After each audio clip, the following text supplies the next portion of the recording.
عندك او عندك سياره هذا المنتج بينفعك. معكم محمد ابو رشيد، فيديو جديد. هذه قوه شخص الدفع المكنسه، بس بالنسبه للبنات ترى مو استشوار ما ينفع.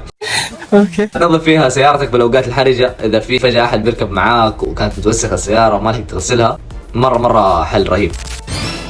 ينظف الالكترونيات، البي سي والاماكن الضيقه، حتى الكيبورد والاشياء اللي بينها اللي تخش بينها. رابط فوق التعليق، اللي تعرف ما يغسل سيارته ارسل له، ما اعرف هنا يكون صح، ارسل له مقطع. شوف عادي كمل المنتج، شوف الاماكن اللي تقدر تنظفوها فيه. لا تنسوا تعطون رايكم بالتعليقات.